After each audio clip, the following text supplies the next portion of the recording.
मंजिल से आगे बढ़कर मंजिल की तलाश कर, गर मिल जाए दरिया तो समंदर की तलाश कर, टूट जाता है शीशा पत्थर की चोट से, टूट जाए पत्थर ऐसा शीशा तलाश कर। नमस्कार दोस्तों, पैंथर एकेडमी में आप सभी लोगों का हार्दिक स्वागत है। उम्मीद है आप सारे लोग स्वस्थ होंगे। मैं आपका दोस्त दैनिक समसामयिकी की सीरीज लेकर आपके बीच में उपस्थित हूं और डेली की तरह हम लोग आपको ऊर्जावान बनाए रखने के लिए 2 शब्द मोटिवेशनल कोट से सेशन की शुरुआत करेंगे। तो देखिए, राह संघर्ष की जो चलता है वही संसार को बदलता है, जिसने रातों से जंग जीती है वह सूर्य बनकर चमकता है। मतलब आप अपने लक्ष्य के प्रति अगर निरंतर कार्य करते हैं तो आप यकीन मानिए आप सफल होके ही रहेंगे। और इसी उम्मीद के साथ हम लोग सेशन की शुरुआत कर रहे हैं और आपसे यही गुजारिश रहेगी कि सेशन में शुरुआत से लेकर अंत तक बने रहिए। आइए यहां देखें, पहला प्रश्न के रूप में अत्यंत ही महत्वपूर्ण है कि प्रतिवर्ष राष्ट्रीय प्रसारण दिवस कब मनाया जाता है। तो हमारा विकल्प दिया गया पहला 23 जुलाई, दूसरा 22 जुलाई, तीसरा 11 जुलाई, चौथा दिया गया 18 जुलाई। दोस्तों यहाँ सही विकल्प जो होगा यह होगा विकल्प नंबर ए 23 जुलाई। अब यहाँ जाने कुछ महत्वपूर्ण बिंदुओं को। तो देखिए 23 जुलाई 1927 को बॉम्बे स्टेशन के नाम से इसका प्रारंभ हुआ। अगर हम बात करें 1936 में इसके नाम को परिवर्तित किया गया, ऑल इंडिया रेडियो रखा गया। अगर हम बात करें पुनः इसमें 1957 में पुनः संशोधन किया गया और इसका नाम आकाशवाणी रखा गया। और एक बार लास्ट पुनः संशोधन किया गया 1997 में और इसका नाम रखा गया प्रसार भारती। अब अत्यंत ही महत्वपूर्ण प्रश्न आपका बनता है दोस्तों कि जो प्रसार भारती है ये किन का संयोजन है। तो यहां आपको ध्यान रखना है दूरदर्शन, साथ ही साथ ऑल इंडिया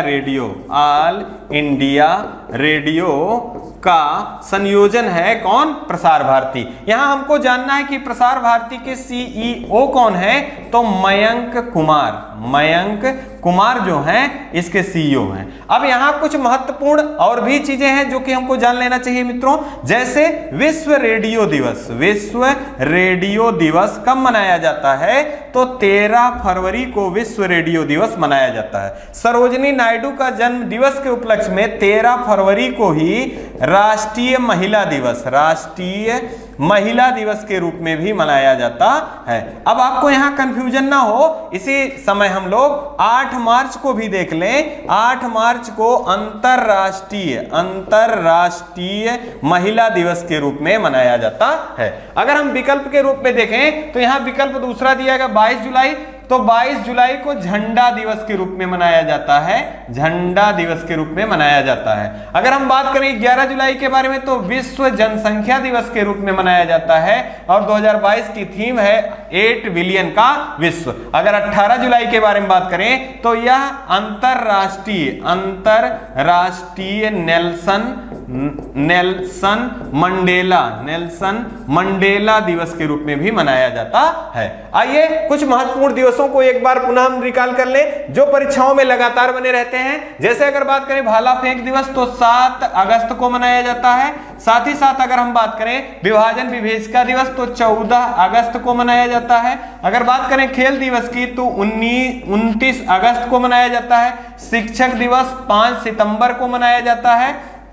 अगर हम बात करें अंतरराष्ट्रीय शिक्षक दिवस के बारे में तो 5 अक्टूबर को मनाया जाता है। विश्व खाद्य दिवस की बात करें 16 अक्टूबर को मनाया जाता है। वीर बाल दिवस की बात करें तो 26 दिसंबर को मनाए जाने की घोषणा की गई है। स्टार्टअप दिवस की बात करें तो 16 जनवरी को मनाए जाने की बात की गई है। पराक्रम दिवस अत्यंत ही महत्वपूर्ण है तो ये 23 जनवरी के रूप में मनाए जाने की घोषणा की गई है और 2 फरवरी को विश्व आर्द्रभूमि दिवस के रूप में मनाए जाने की घोषणा की गई है, या 2 फरवरी को विश्व आर्द्रभूमि दिवस मनाया जाता है। साथ ही साथ अगर हम बात करें यहां प्रवासी दिवस के रूप में कब मनाया जाता है? तो 9 जनवरी को प्रवासी दिवस के रूप में मनाया जाता है। आइए दोस्तों अगले प्रश्न के रूप में हम देखें, हाल ही में चर्चा में रहा भारत का पहला यात्री ड्रोन जिसका उद्घाटन प्रधानमंत्री के द्वारा अनावरण किया गया, इसका नाम क्या है? अब यहां पूछा जा रहा है कि भारत का पहला यात्री ड्रोन है और जिसका अनावरण प्रधानमंत्री जी द्वारा किया गया, तो यहां दिया गया है पहला मंगल, दूसरा दिया गया है वरुण, तीसरा दिया गया है सोम, चौथा दिया गया है नूर। दोस्तों इस प्रश्न का हमारा सही विकल्प होगा विकल्प नंबर बी वरुण। अब यहां वरुण से संबंधित आपको ध्यान रखना है कि ये जो है 130 किलोग्राम वजन, साथ ही साथ यह 25 किलोमीटर की दूरी तय करने वाला है। साथ ही साथ अगर हम महत्वपूर्ण प्रश्नों के रूप में अगर देखें तो यहां देखिए मंगल दिया गया है, तो जियोग्राफी के दृष्टिकोण से एक अत्यंत ही महत्वपूर्ण प्रश्न पूछा जाता है कि ग्रहों के में सबसे छोटा ग्रह किसका, उपग्रह किसका है? तो मंगल के 2 उपग्रह हैं, डीमोस और फोबोस, और डीमोस जो है ये सबसे छोटा उपग्रह है। अब यही सबसे छोटा आपको पता चल गया दोस्तों, तो आपको सबसे बड़ा भी याद रख लेना है। तो ग्रहों में सबसे बड़े ग्रह बृहस्पति का सबसे बड़ा उपग्रह भी है जिसका नाम गैनीमेड है। अगर हम बात करें यहां सोम से, तो अत्यंत ही महत्वपूर्ण हिस्ट्री के दृष्टिकोण से आपसे पूछा जाता है कि वेदों में सबसे पुराना वेद कौन सा है? तो ऋग्वेद जो है सबसे पुराना है और उसका 9वां मंडल किससे संबंधित है?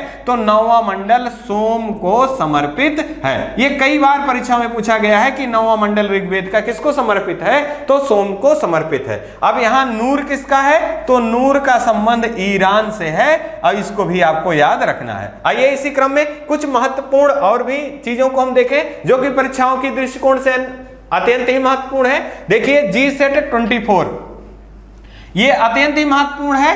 तो GSET 24 का सफल परीक्षण कहां से किया गया? तो एरियन 5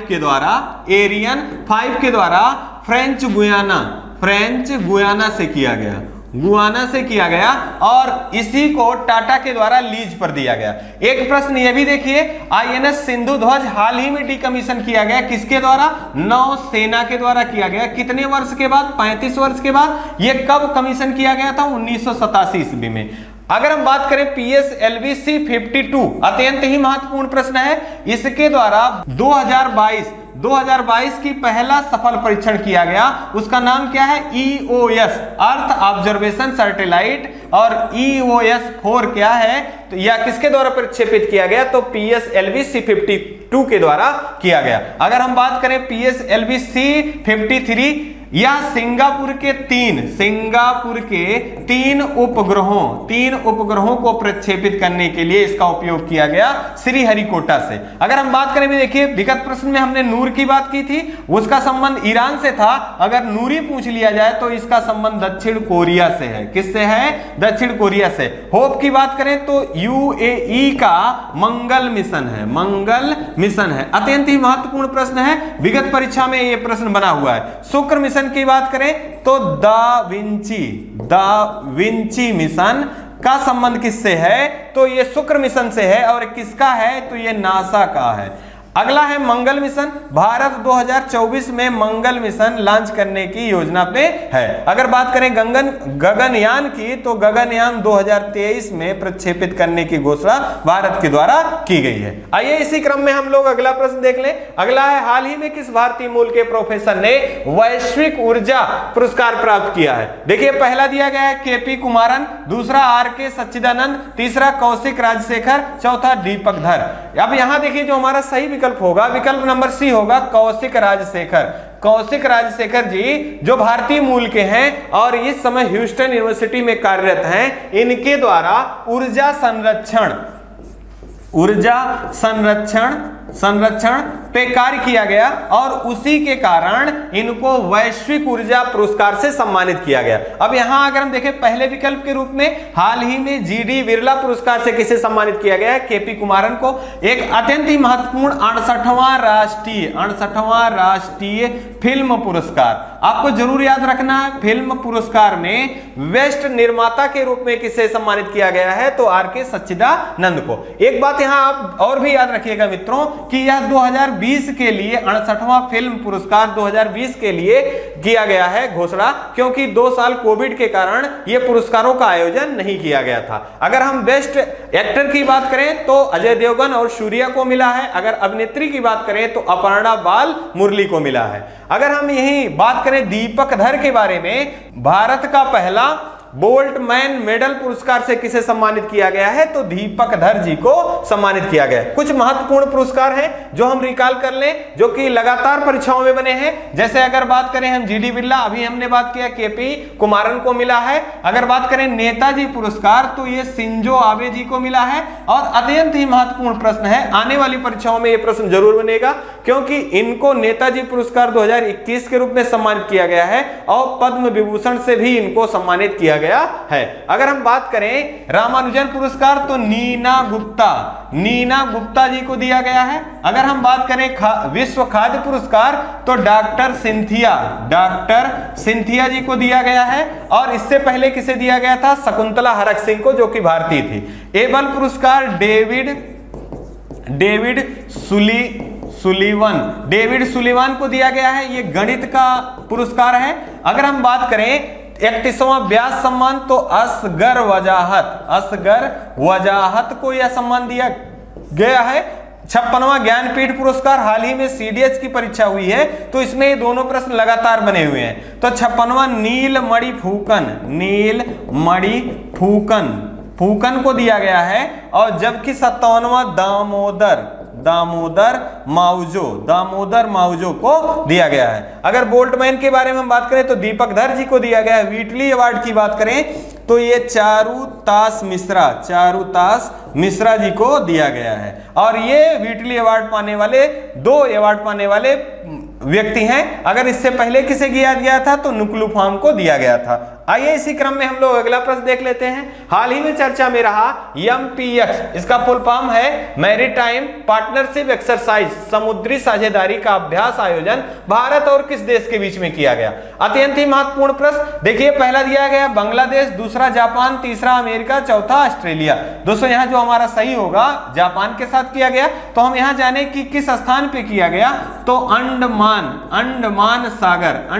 सागर में इसका आयोजन किया गया। अब युद्धाभ्यास से आने वाली परीक्षाओं में लगातार प्रश्न बने हैं। अब यहाँ पर कुछ महत्वपूर्ण युद्धाभ्यास हैं जो हम उनको रिकॉल कर लें, हमारे प्रश्न गलत नहीं होंगे। देखिए, जैसे दिया गया है सिम्बेक्स का आयोजन जो है सिंगापुर और भारत, वज्र प्रहार USA और भारत के साथ, बोंगो सागर बांग्लादेश के साथ और भारत, मालाबार क्वाड देशों के साथ। अब क्वाड देशों में कौन कौन से देश हैं? 4 हैं, जापान है, ऑस्ट्रेलिया है, USA है, भारत है। साथ ही साथ अगर हम जाइमेक्स की बात करें तो जापान के साथ होता है। स्लिनेक्स की बात करें, स्लिनेक्स और मित्र शक्ति तो ये श्रीलंका के साथ होता है। स्ट्राइक अत्यंत ही महत्वपूर्ण है, ये नाटो के द्वारा आयोजित किया जाता है। अब यहाँ आपको ध्यान रखना है नाटो में कितने देश हैं, तो नाटो में कुल 30 देश हैं। इसकी स्थापना कब की गई थी? 1949 ईस्वी में। इसका मुख्यालय कहाँ है? तो इसका मुख्यालय जो है ब्रुसेल्स है, जो कि बेल्जियम की राजधानी है। संप्रीति यह भी किसके साथ होता है? बांग्लादेश के साथ होता है। अगर हम बात करें सूर्य किरण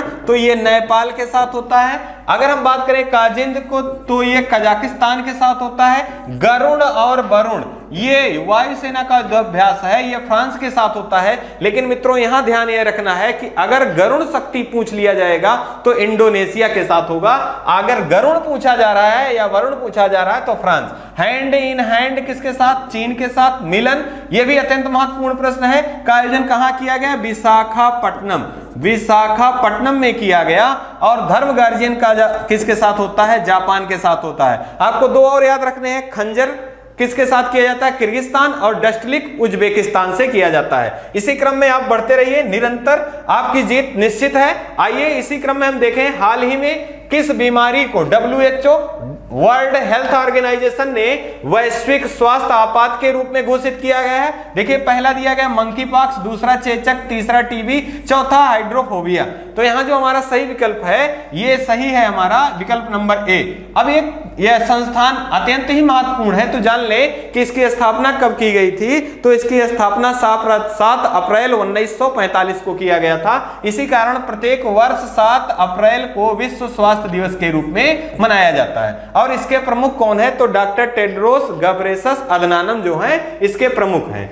अब अगर हम बात करें मंकी पॉक्स की, तो ये किस प्रकार की बीमारी है, तो ये वायरस से फैलने वाली बीमारी है। लेकिन यहाँ के लिए एक टर्म यूज हुआ है जूनोसिस। जूनोसिस का अर्थ यहाँ जानवरों से मनुष्यों में फैलने वाली बीमारी को एक नाम से पुकारा जाता है जिसका नाम है जूनोसिस। तो यह मंकी पॉक्स जो है ये जूनोसिस प्रकार की बीमारी है। इसमें लक्षण कैसे आते हैं, चेचक जैसे लक्षण आते हैं और पूरे शरीर पे दाने आ जाते हैं। अगर हम बात करें टीबी की, तो यहाँ से कुछ महत्वपूर्ण रोग हैं जो कि परीक्षाओं में लगातार बने रहते हैं। तो आपसे जानना ये रहता है कि निम्न से आपसे प्रश्न पूछा रहता है, निम्न में से कौन सा रोग वायरस के द्वारा हो रहा है, निम्न में से कौन सा रोग बैक्टीरिया के द्वारा हो रहा है। तो आपको ये ध्यान देना है। आइए हम उसको रिकॉल कर लें। जैसे देखिए हैंसन रोग, हैंसन रोग नॉर्मल जो इनका नाम पूछ लिया जाता है, हैंसन रोग किस रोग को कहा जाता है, तो लिप्रोसी को क्या कहा जाता है, हैंसन रोग के नाम से जाना जाता है। ये बैक्टीरिया के द्वारा फैलने वाला रोग है। शाही रोग और वर्णांतता तमाम परीक्षाओं में पूछा गया है कि शाही रोग किसे कहते हैं, तो हीमोफीलिया को शाही रोग कहते हैं और वर्णांतता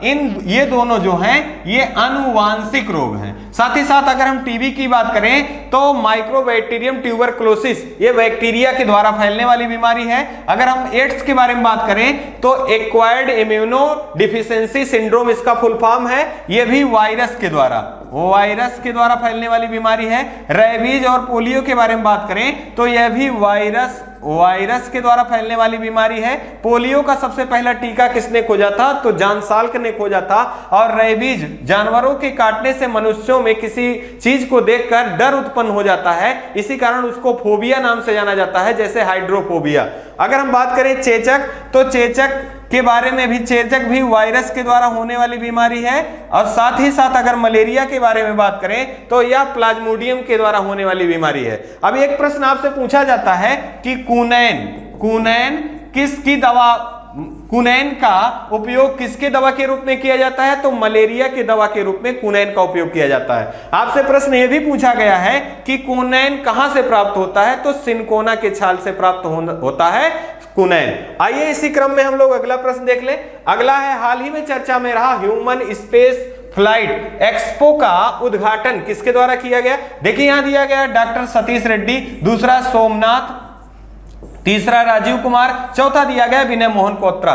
दोस्तों इस प्रश्न का जो हमारा सही विकल्प होगा विकल्प नंबर बी होगा। डॉक्टर सोमनाथ जी द्वारा ह्यूमन स्पेस फ्लाइट एक्सपो का उद्घाटन किया गया। अब इसका उद्देश्य क्या है, तो यहां हम पहले जाने डॉक्टर सोमनाथ किसके प्रमुख हैं, तो इसरो के प्रमुख हैं। इसरो के प्रमुख कौन है, तो डॉक्टर सोमनाथ हैं। अब इसरो की स्थापना कब हुई थी, तो 15 अगस्त 1969 ईस्वी में इसकी स्थापना की गई थी। और इसका मुख्यालय कहां है, इसका मुख्यालय जो है बेंगलुरु में इसका मुख्यालय है। अब अगर हम बात करें यही जी सतीश रेड्डी जी के बारे में, तो जी सतीश रेड्डी जी जो हैं डीआरडीओ के अध्यक्ष हैं या प्रमुख हैं। और इनकी स्थापना कब हुई थी, 1958 ईस्वी में इसकी स्थापना हुई थी। अब ह्यूमन स्पेस फ्लाइट एक्सपो के उद्घाटन से संबंधित आपको याद रखना है ये किसके द्वारा, डॉक्टर सोमनाथ जी द्वारा किया गया। अब अत्यंत ही महत्वपूर्ण प्रश्न के रूप में राजीव कुमार जी को बारे में आपको ध्यान रखना है कि भारत के मुख्य चुनाव आयुक्त कौन है वर्तमान में, तो राजीव कुमार जी हैं। अब यहां पर भारत में चुनाव आयोग का गठन कब किया गया था, तो 1950 ईस्वी में किया गया था। एक प्रश्न पूछा जाता है कि भारत के पहले चुनाव आयुक्त कौन थे, तो सुकुमार सेन थे। महिला के रूप में कौन थी, तो रमा देवी थी। आपसे एक प्रश्न और भी पूछा गया है कि भारत में निर्वाचन आयोग का गठन किस भाग में है, तो भाग 15, निर्वाचन आयोग भाग 15 में है। अनुच्छेद कौन सा है, तो अनुच्छेद जो है मित्रों यह भी अत्यंत महत्वपूर्ण है, 324 है। अब यहां से एक प्रश्न और भी ध्यान रखिए कि मतदाता के लिए कौन सा अनुच्छेद है? तो मतदाता के लिए अनुच्छेद 326 है, जबकि 61वां संविधान संशोधन के द्वारा मतदान की 21 वर्ष की अवस्था को घटाकर 18 वर्ष किया गया। ये अत्यंत ही संविधान संशोधन के रूप में पूछा जाने वाला प्रश्न है। अब यहीं पर एक प्रश्न और भी आप देख लीजिए विनय मोहन क्वात्रा जी के बारे में। भारत के विदेश सचिव के रूप में किसे नियुक्त किया गया है? तो विनय मोहन क्वात्रा जी को नियुक्त किया गया है। इन्होंने किसका स्थान लिया है? तो हर्षवर्धन श्रृंगला जी का स्थान लिया है। आइए दोस्तों हम अगले प्रश्न को देखें। देखिए प्रश्न है, हाल ही में किसके द्वारा बाल रक्षा मोबाइल ऐप प्रारंभ किया गया? पहला दिया गया विकल्प अमित शाह, दूसरा रेखा शर्मा, तीसरा के वेणुगोपाल, चौथा दिया गया सर्वानंद सोनेवाल। अब यहाँ हमारा जो सही विकल्प होगा विकल्प नंबर डी होगा, सर्वानंद सोनेवाल। अब यहाँ हम जाने कि ये कौन से केंद्रीय मंत्री हैं? तो ये आयुष मंत्री हैं, आयुष मंत्री हैं। साथ ही साथ अब यहाँ हम आयुष का फुल फॉर्म जान लें, आयुष का फुल फॉर्म जान लें तो देखिए ये से मतलब यहाँ आयुर्वेद से है, वाई का यहाँ योग से है, यू का यहाँ यूनानी से है, और यश का यहाँ सिद्धि से है, और यच का होम्योपैथी से है। अब इसका उद्देश्य क्या है ये हमको जानना है मित्रों। तो अंग्रेजी दवाओं के खाने से रिलैक्स जो होता है तुरंत मिल जाता है, लेकिन आयुर्वेद दवाओं का जो रिलैक्सेशन है वो धीरे धीरे कार्य करता है, और अंग्रेजी दवाई की तुलना में आयुर्वेद की जो दवाइयां हैं वो हानिकारक कम होती हैं। इसी को प्रमोट करने के लिए सर्वानंद सोनेवाल जी ने बाल रक्षा मोबाइल ऐप प्रारंभ किया, जिसके द्वारा आयुर्वेद को प्रमोट किए जाने की अनुशंसा की जा रही है। अब यहां अगर हम विकल्प के रूप में देखें, अत्यंत ही महत्वपूर्ण प्रश्न दिया गया है अमित शाह। जैसे अगर आपसे प्रश्न पूछा जाए कि केंद्रीय गृह मंत्री कौन है, तो हर कोई ये बता लेगा कि केंद्रीय गृह मंत्री जो है ये अमित शाह जी हैं। लेकिन अगर प्रश्न आपसे पूछा जाए कि पहले सहकारिता मंत्री कौन है, तो यहां पर गलत होने की चांस अत्यधिक है। तो पहले सहकारिता मंत्री कौन है? तो अमित शाह जी हैं। अगर हम बात करें रेखा शर्मा जी के बारे में, तो राष्ट्रीय महिला आयोग की अध्यक्ष कौन है? तो ये रेखा शर्मा जी हैं। अगर हम बात करें के वेणुगोपाल जी के बारे में, तो अत्यंत ही महत्वपूर्ण प्रश्न है, भारत के महान्यायवादी कौन है? तो के वेणुगोपाल हैं। और ये किस अनुच्छेद में उल्लेख है? अनुच्छेद 76 में भारत के महान्यायवादी का उल्लेख है। इसी के समतुल्य एक प्रश्न पूछा जाता है दोस्तों कैग के बारे में, कि भारत के कैग का उल्लेख किस अनुच्छेद में है? तो अनुच्छेद 148 में है। ये सारे प्रश्न अत्यंत ही महत्वपूर्ण है। तो कैग के रूप में भारत के कौन है? गिरीश चंद्र मुर्मू है, और ये क्रम में कौन से हैं? 14वें हैं। आइए इसी क्रम में हम लोग अगला प्रश्न के रूप में कुछ महत्वपूर्ण ऐप और दिए गए हैं। जैसे सारथी मोबाइल ऐप का संबंध किससे है? तो ये सेबी का है। किसका है दोस्तों? सेबी का है। तो सेबी से हमको याद रखना है कि सेबी की स्थापना किस अधिनियम के द्वारा किया गया? तो 1992 अधिनियम के द्वारा किया गया। और पहली महिला अध्यक्षा के रूप में किसे चुना गया? तो माधुरी बुच को पहली सेबी महिला की अध्यक्षा के रूप में चुना गया। आभा मोबाइल ऐप किसका है? तो राष्ट्रीय स्वास्थ्य प्राधिकरण के द्वारा आभा मोबाइल ऐप प्रारंभ किया गया। दिशांक ऐप का संबंध कर्नाटक राज्य से है। अगर हम बात करें टाटा न्यू ऐप, तो भारत का पहला सुपर ऐप है। एक ही ऐप के द्वारा तमाम सारी सुविधाओं का उपलब्ध कराने वाला ये टाटा न्यू ऐप है। अगर हम बात करें सुरक्षा कवच की, तो दो ट्रेनों के टक्कर को बचाने के लिए कौन सा ऐप इजाद किया गया है? तो सुरक्षा ऐप इजाद किया गया है। आइए इसी क्रम में हम लोग अगले प्रश्न को देख लें। अगला है, हाल ही में चर्चा में रहा अमर शहीद चंद्रशेखर आजाद की प्रतिमा कहां स्थापित किए जाने की घोषणा की गई? ये देखिए, पहला दिया गया मध्य प्रदेश, दूसरा उत्तर प्रदेश, तीसरा राजस्थान, चौथा महाराष्ट्र। तो यहां जो हमारा सही होगा विकल्प नंबर ए सही होगा, मध्य प्रदेश की राजधानी भोपाल में शहीद चंद्रशेखर आजाद की प्रतिमा स्थापित किए जाने की घोषणा की गई है। साथ ही साथ अगर हम बात करें चंद्रशेखर आजाद जी का जन्म कब हुआ था, तो 23 जुलाई 1906 ईस्वी में इनका जन्म हुआ था और इनका 116वां जयंती मनाए जाने के उपलक्ष्य में ये किया गया है। साथ ही साथ अगर हम बात करें चंद्रशेखर आजाद जी से एक महत्वपूर्ण प्रश्न पूछा जाता है कि निम्न में से किसका संबंध काकोरी कांड से रहा है, तो वहां पर हम जाने कि काकोरी कांड कब हुआ था, तो 9 अगस्त 1925 ईस्वी में लखनऊ के समीप काकोरी नामक स्थान पे यह घटना हुई थी, जिसमें चंद्रशेखर आजाद जी और उनके साथी भी थे और एक ऐसे मात्र स्वतंत्रता सेनानी हैं जिनको अंग्रेजों ने लास्ट तक के कब्जे में ये नहीं आए और लास्ट में इन्होंने 27 फरवरी 1931 में अल्फ्रेड पार्क में अपने आप को गोली मारकर भारत माता के वीर सपूत शहीद हो गए। अगर हम बात करें यही भोपाल से संबंधित तो एक महत्वपूर्ण प्रश्न आपको याद रखना है, भारत में पहला जियो पार्क कहां स्थापित किया गया, तो लम्हेटा में स्थापित किया गया। तो आपको विकल्प में अगर लम्हेटा दिया जाए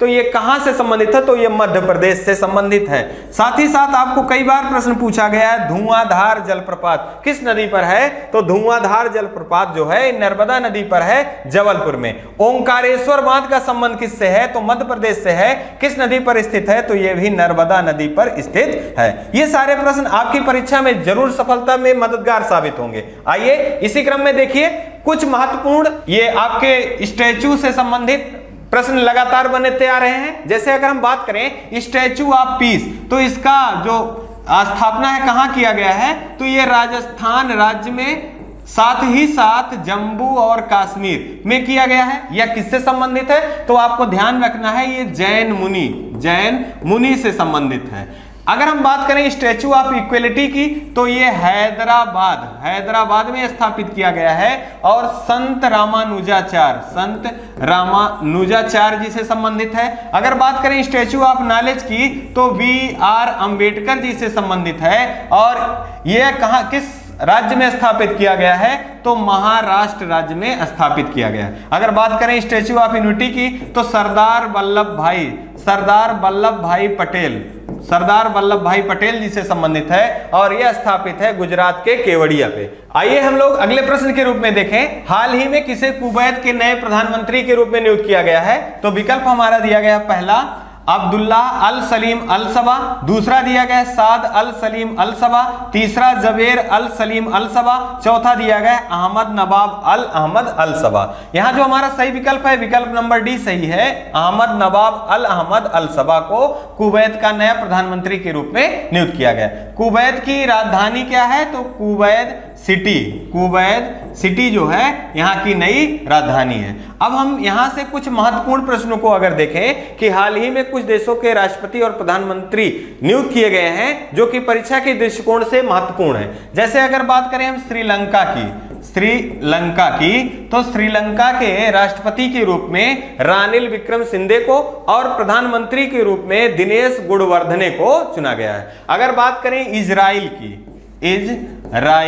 इजराइल की, तो यार लैपिड को चुना गया है। अगर बात करें हम यहाँ ऑस्ट्रेलिया की, तो एंथनी एल्बानीज को चुना गया है। अगर हम बात करें यही फिलीपींस की, तो फर्डिनेट मार्कोस को चुना गया है। ये सारे प्रश्न हैं जो कि हाल फिलहाल में चर्चा में रहे हैं। इसी क्रम में हम इस सेशन के लास्ट प्रश्न को देखेंगे। देखिए हाल ही में किस खिलाड़ी ने स्विट्जरलैंड के गुस्ताद में आयोजित स्विस ओपन का खिताब जीता, तो यह दिया गया पहला कैस्पर रूड, दूसरा मेंटेओ बेरेटिनी, तीसरा दिया गया राफेल नडाल और चौथा यहाँ विकल्प हमारा मित्रों नोवाक जोकोविच। यहाँ हमारा सही विकल्प है विकल्प नंबर ए कैस्पर रूड। ये किस देश के हैं, तो ये नॉर्वे से संबंधित है। इसकी राजधानी क्या है, इसकी राजधानी ओस्लो है। अगर हम बात करें यही कुछ महत्वपूर्ण टेनिस के खेलों से, तो हम बात करें ऑस्ट्रेलिया ओपन 2022 की कि किसने जीता, तो राफेल नडाल ने पुरुष वर्ग में जीता। इनका संबंध किस देश से है, तो स्पेन से है। अगर बात करें महिला की मित्रों, तो यहां पर एश्ले बार्टी ने जीता। ये किस देश से संबंधित है, ऑस्ट्रेलिया से, और इन्होंने टेनिस से संन्यास लेने की घोषणा की है। अगर हम बात करें यहां फ्रेंच ओपन की, तो फ्रेंच ओपन को किसने जीता है, तो राफेल नडाल ने पुनः जीता है। और महिला वर्ग में किसने जीता है, ईगा स्वेटेग ने जीता है। और इनका किस देश से संबंध है, ये पोलैंड से संबंधित है। अगर हम बात करें विंबलडन की, तो नोवाक जोकोविच जो है ये पुरुष वर्ग में इन्होंने जीता है। और महिला वर्ग में पहली एशियाई महिला के रूप में एरिना रिवाकीना ने जीता है। और हाल फिलहाल में अगर हम अपने भारत के परिप्रेक्ष्य में देखें बैडमिंटन से, तो स्विस ओपन का खिताब किसने जीता है, तो पीवी सिंधु ने जीता है। और पैराफिन का खिताब किसने जीता है, तो पीवी सिंधु ने जीता है। साथ ही साथ सिंगापुर ओपन का खिताब किसने जीता है, पीवी सिंधु ने जीता है। और आपको याद रखना है सैयद मोदी कप किसने जीता है, तो ये जो सैयद मोदी कप है इसको भी आपको कमेंट बॉक्स में बताना है कि किसने जीता है। और आपसे विदा लेने से पहले हम दो शब्द पुनः कहेंगे, मंजिल उन्हीं को मिलती है जो रास्ते की कठिनाई की परवाह किए बिना आगे बढ़ते हैं। मतलब आप अगर निरंतर चलते रहे तो आप सफल होके ही रहेंगे। इन्हीं बिंदुओं के साथ हम आपसे विदा लेना चाहेंगे। आप अपना और अपने परिवार का खूब सारा ध्यान रखिएगा। जय हिंद, जय भारत।